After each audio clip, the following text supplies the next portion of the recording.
लहूलुहान मोकामा का रहनुमा कौन? सोनू मोनू, अनंत सिंह गोलीबारी।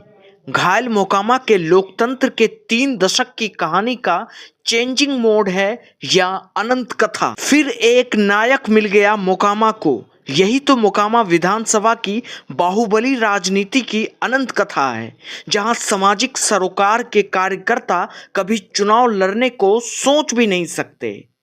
1951 के चुनाव में अधिवक्ता और स्वतंत्रता सेनानी कांग्रेस के जगदीश नारायण सिंह ने 2 बार विधानसभा का प्रतिनिधित्व किया। इसके बाद सरयू नंदन सिंह ने 1 बार, कामेश्वर सिंह ने 1 बार तथा कृष्ण शाही 2 बार मोकामा से विधायक बने। 1980 के आते ही युवा कांग्रेस के रंगरूट तथा संजय गांधी के चहेते श्याम सुंदर सिंह धीरज ने मोकामा पर कब्जा किया। यहीं से बाहुबली राजनीति की शुरुआत हुई, जिसकी धमक पटना की धरती पर सुनी जाने लगी।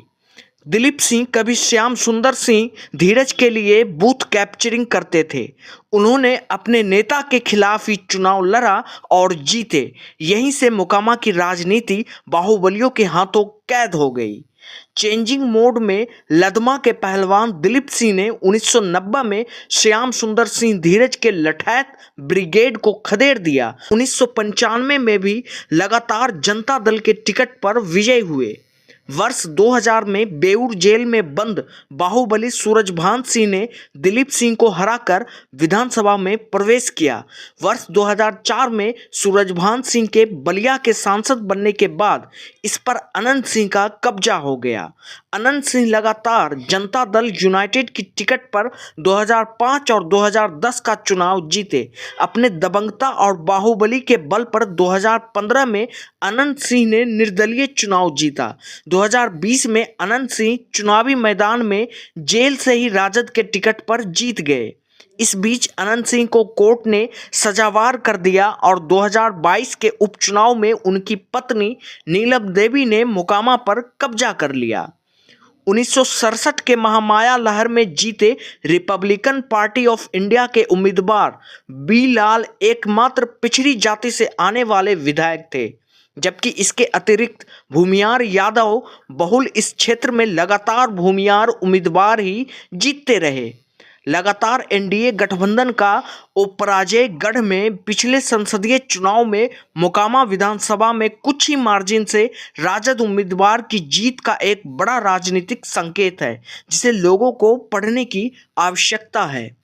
पिछले 4 दशक से सामाजिक राजनीतिक पृष्ठभूमि के लोगों को दफन कर बाहुबलियों ने एक तरफा मोकामा पर कब्जा कर रखा। यह कब्जा एक बाहुबली को दूसरे बाहुबली के द्वारा पटकनी देने के माध्यम से आगे बढ़ता रहा।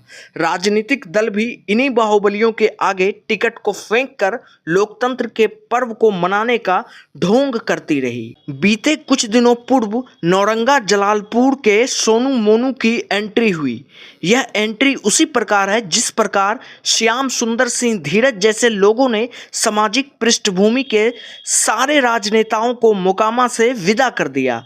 उसके बाद हर एक दूसरे ने उनको पटकनी दी और मोकामा चुपचाप निहारता रहा। संसदीय चुनाव हो या विधायकी का चुनाव, सोनू मोनू भी दरबार लगाता है और राजनेताओं को अपनी बैठकी में बुलाकर स्वागत करता है। बिहार की राजनीति में बाहुबलियों का दखल और जाति के नेताओं के द्वारा उनका महिमा मंडल इतना ज्यादा प्रभावित करता है कि उच्च वर्ग के भूमियार जाति के लोग अपने शिक्षा और संस्कार में उत्कृष्टता के बावजूद इन्हीं लोगों में अपनी रहनुमाई की तस्वीर देखते और समर्थन करते हैं।